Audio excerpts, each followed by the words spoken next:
India TV YouTube channel को subscribe करें और बेल आइकन दबाएं। आप देख रहे हैं मुकाबला। नमस्कार, मैं हूं अजय कुमार। इससे पहले कि आज हम मुकाबला की शुरुआत करें, एक बड़ी खबर आपको बता दें। जामनगर से C-17 globe master Hindon airbase अभी पहुंचा है, वहां लैंड कर चुका है। C-17 ग्लोब मास्टर काबुल से 148 लोगों को लेकर जामनगर एयरबेस पहले पहुंचा था। वहां रिफ्यूलिंग के बाद जामनगर से C-17 अभी गाजियाबाद के हिंडन एयरबेस पर लैंड कर चुका है। और जब जामनगर ये C-17 पहुंचा था, उस वक्त सभी 148 लोग जो उसमें सवार थे, उनके पासपोर्ट का वेरिफिकेशन किया गया और उन्हें हर तरह की सुविधाएं मुहैया कराई गई, खाना और तमाम तरह की चीजें दी गई। और उसके बाद अब इन लोगों को गाजियाबाद के हिंडन एयरबेस लाया गया है। मनीष प्रसाद हमारे संवाददाता हिंडन एयरबेस पर हमारे साथ मौजूद हैं। मनीष, ये बताइए कि ये तमाम लोग जो अब 148 लोग हिंदुस्तान पहुंच रहे हैं, जाहिर सी बात है राहत की सांस लेंगे, लेकिन इसके साथ साथ वहां अफगानिस्तान में क्या कहानी चल रही है, किस तरह से तालिबान का जुल्म है, इसकी दास्तां भी हम सुनेंगे।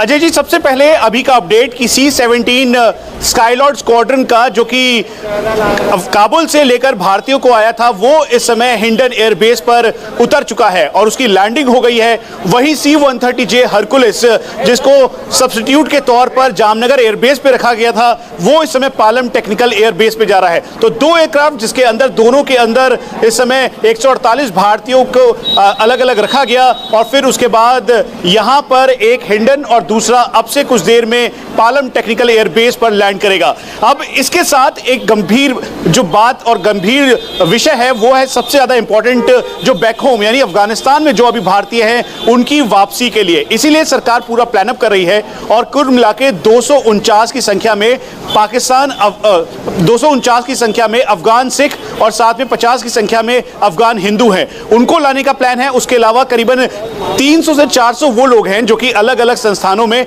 निजी कंपनियों में काम करते थे, भारतीय हैं, चाहे वो हॉस्पिटैलिटी का बिजनेस हो या मेडिकल एड का बिजनेस हो या सिविल सोसाइटी के तौर पर, एनजीओ के तौर पर वहां पर काम कर रहे थे, डैम में काम कर रहे थे, इंजीनियर्स हैं। तो ये कुल मिला के इन सभी की जो संख्या है वो 1000 के लगभग है। इसीलिए जो हमारे सोर्सेज इस समय MEA में हैं, उसके अलावा एम्बेसडर खुद रुपेंद्र टंडन ने इस बात को कहा था, जिन्होंने पूरा पूरा खाका तैयार किया जिसके तहत सभी भारतीयों को सुरक्षित वापस लाया जाए कि अलग अलग टाइम पर। इसमें ये बात भी आ रही है कि बहुत सारे लोग वहां फंसे हुए हैं क्योंकि वापस आने का रास्ता उनके पास नहीं है, इंडस्ट्रियल एरिया में फंसे हुए हैं। इंडिया टीवी से उन्होंने मदद मांगी है। इस पर कोई जानकारी कि क्या रास्ता बन सकता है उनको वापस लाने का? संक्षेप में जवाब देंगे, मेरे पास वक्त जरा कम है।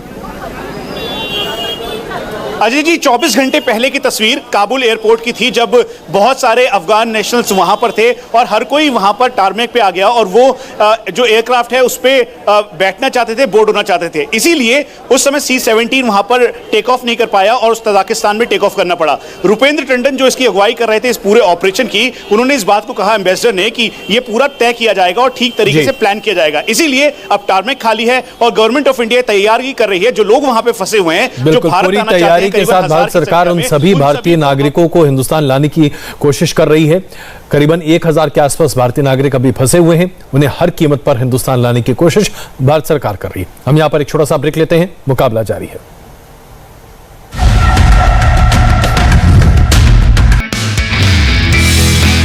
नमस्ते, मैं हूं मीनाक्षी जोशी। वीडियो और खबरों से अपडेट रहने के लिए India TV YouTube channel subscribe करें, बेल आइकन दबाना ना भूलें। जुड़े रहें इंडिया टीवी के साथ।